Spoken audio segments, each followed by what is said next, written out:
Hey guys, South Salmara Mankeshwar District Judiciary for requirement of notification আইছে যদি আপুনি জুডিশিয়ারিতে আপোনাৰ নিজৰ কেৰিয়াৰটো ষ্টাৰ্ট কৰিম বুলি ভাবি আছে তো এই ভিডিও আপোনাৰ আৰু এইটো ৰিকুৱাৰমেন্টত আপুনি এপ্লাই কৰোতে কোনো ধৰণৰ এপ্লিকেশন ফি পেমেন্ট কৰিব নালাগে লগতে আপুনি যদি মিনিমাম ক্লাছ 8 পাস কৰিছে তথাপি আপুনি এইটো ভ্যাকেন্সিত এপ্লাই কাৰণে এলিজিবল হ'ব যদি আপুনি ইন্টাৰেস্টেড হয় এইটো ভিডিও চেক কৰিব পাৰিব যেটো ৰিকুৱাৰমেন্ট আইছে তাৰ ওভাৰভিউ খিনি লগতে ভ্যাকেন্সি ডিটেইলছ আৰু ভ্যাকেন্সি খিনি এপ্লাই কৰোতে কি এলিজিবিলিটি ক্ৰাইটেৰিয়া আপুনি ফলো কৰিব লাগিব কেনেকৈ এপ্লাই কৰিব কেতিয়াৰ পৰা এপ্লাই ষ্টাৰ্ট হ'ব কেতিয়ালৈকে লাষ্ট এপ্লাই কৰিব পাৰিব তাৰ কমপ্লিট ডিটেইলছ মই আপোনাক এই ভিডিওত প্ৰভাইড কৰিম যদি এইটো ৰিকুৱাৰমেন্ট ৰিলেটেড কোনো ধৰণৰ কোৱেশ্চন থাকে আপুনি ভিডিওটোৰ কমেন্ট সেকশনত কমেন্ট কৰি দিব উইদিন 48 আৱাৰ্ছ আপুনি জব এলাৰ্ট ডেস্কৰ পৰা ৰেসপন্স পাব তাহক দেৰি নকৰি আজিৰ ভিডিওটো আৰম্ভ কৰো সাউথ চালমাৰা মানকেশ্বৰ জুডিশিয়াৰি ৰিকুৱাৰমেন্ট 2026 ৰ কাৰণে নটিফিকেশন আহিছে আৰু এইটো ৰিকুৱাৰমেন্টত আপুনি এপ্লাই কৰোতে কোনো ধৰণৰ এপ্লিকেশন ফি পেমেন্ট কৰিব নালাগে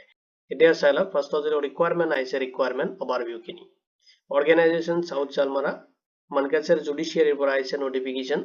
টোটাল পোষ্ট দি আছে আপুনি 3 পোষ্টৰ কাৰণে এপ্লাই কৰিব পাৰিব পোষ্ট নেম দি আছে পিয়ন এণ্ড প্ৰসেছ সাৰ্ভাৰৰ কাৰণে আপুনি এপ্লাই কৰিব পাৰিব জব লোকেশনটো আপোনাৰ আসামত হ'ব এটো জব যেটো টাইপ হয় এটো আসাম গভৰ্নমেন্ট জব হ'ব এপ্লাই যেটো মোড হয় আপুনি অফলাইনত কৰিব লাগিব আপুনি অফলাইনত কেনেকৈ এপ্লাই কৰিব এইখিনি ডিটেইলছ মই আপোনাক এই ভিডিওতে প্ৰভাইড কৰিম কোৱালিফিকেশন যদি আপুনি মিনিমাম ক্লাছ 8 পাস কৰিছে বা গ্ৰেজুৱেট আপুনি কমপ্লিট কৰিছে তেতিয়া হলে আপুনি ভ্যাকেন্সি খিনিত এপ্লাই কাৰণে এলিজিবল হ'ব এতিয়া ভ্যাকেন্সি ডিটেইলছ খিনি চাই লওক পিয়নৰ কাৰণে পোষ্ট আছে যত নাম্বাৰ অফ পোষ্ট দি আছে 2 পোষ্টৰ কাৰণে আপুনি এপ্লাই কৰিব পাৰিব পে স্কেল আপুনি স্যালাৰি ৰিসিভ কৰিব 12000 ৰ পৰা লৈ কিনে 52000 লগতে আপোনাৰ গ্ৰেড পে থাকিব 3900 ইসেনশিয়াল কোৱালিফিকেশন বিচাৰিছে যদি আপুনি মিনিমাম ক্লাছ 8 পাস কৰিছে তেতিয়া হলে আপুনি এপ্লাইৰ কাৰণে এলিজিবল হ'ব ক্লাছ 10 পাস কৰিছে বা 9 পাস কৰিছে তথাপি আপুনি এপ্লাই কৰিব পাৰিব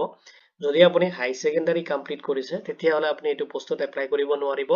লগতে যদি আপুনি হায়াৰ কোনো ধৰণৰ এডুকেশনাল কোৱালিফিকেশন যেনেকুৱা আপুনি কোৱালিফাইড হয় হায়াৰ এডুকেশন কৰিছে আপুনি তেতিয়া হলে আপুনি এটো পোষ্টত এপ্লাই কৰিব নোৱাৰিব নেক্সট যেটো আছে প্ৰসেছ সাৰ্ভাৰৰ কাৰণে যত আপোনাৰ নাম্বাৰ অফ পোষ্ট দি আছে 1 পোষ্টৰ কাৰণে আপুনি এপ্লাই কৰিব পাৰিব যেটো পে স্কেল হয় স্যালাৰি আপুনি ৰিসিভ কৰিব 14000 ৰ পৰা লৈ কিনে 60500 লগতে আপুনি গ্ৰেড পে পাব 5200 এটা আপোনাৰ এসেনশিয়াল যেটো কোৱালিফিকেশন বিচাৰিছে যদি আপুনি গ্ৰেজুৱেট কমপ্লিট হয় যিকোনো ডিসিপ্লিনৰ পৰা যদি আপুনি গ্ৰেজুৱেচন ডিগ্ৰীটো কমপ্লিট কৰিছে তেতিয়া হলে আপুনি পোষ্টত এলিজিবল হ'ব লগতে আপোনাৰ ওয়াৰ্কিং নলেজ থাকিব লাগিব যেটো ৰিজনাল ল্যাঙ্গুৱেজ হয় আসামিজ ল্যাঙ্গুৱেজটো আপুনি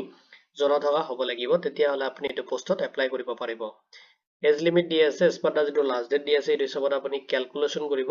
যদি আপুনি ওবিসি বা এমওবিসি ক্যান্ডিডেট হয় ম্যাক্সিমাম যেটো এজ লিমিট দি আছে 43 ইয়ার্স লৈ কিনে আপুনি এপ্লাই কৰিব পাৰিব যদি আপুনি এসসি এসটি ক্যান্ডিডেট হয়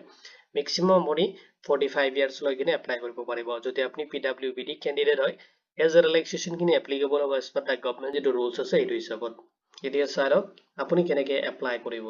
এপ্লাই যেটো মোড হয় এটো আপুনি গমে পাইছে অফলাইনত আপুনি এপ্লাই কৰিব লাগিব যদি আপুনি ইন্টাৰেস্টেড হয় তেতিয়া ফাৰ্ষ্টত আপুনি যেটো আসাম গেজেট স্ট্যান্ডাৰ্ড ফৰ্ম হয় এটো আপুনি ফাৰ্ষ্টত ডাউনলোড কৰি ল'ব যেটো ফৰ্ম আপুনি জব এলাৰ্ট ডেস্কত পাই যাব আপুনি এই ভিডিওৰ ডেসক্ৰিপচনত চাব জব এলাৰ্ট ডেস্কৰ যেটো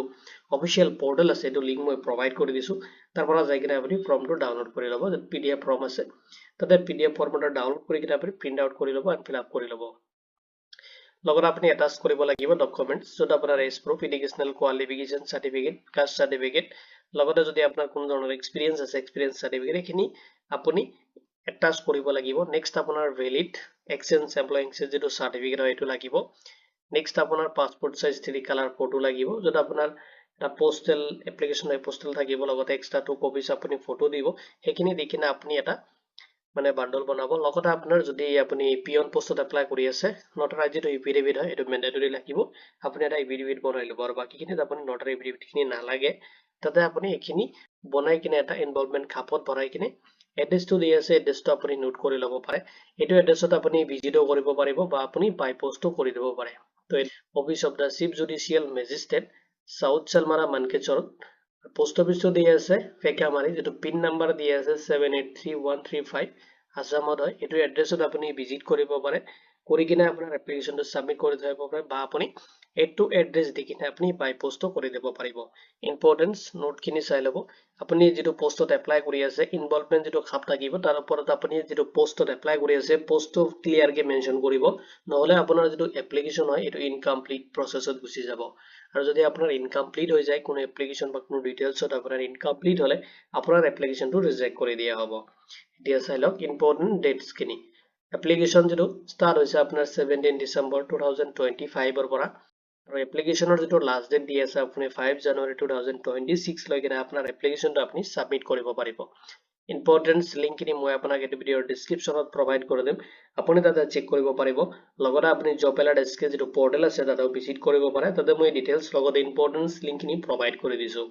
এটো ৰিকোয়াৰমেন্ট ৰিলেটেড কোনো ধৰণৰ কোৱেশ্চন থাকিলে আপুনি ভিডিওটোৰ কমেন্ট সেকশনত কমেন্ট কৰি দিব উইদিন 48 আৱাৰ্ছ আপুনি জব এলাৰ্ট এছকৰ পৰা ৰেসপন্স পাব ভিডিওটো যোৱাৰ বাবে ধন্যবাদ দিকিনে আজিৰ ভিডিও মই ইমানতে সামৰিছো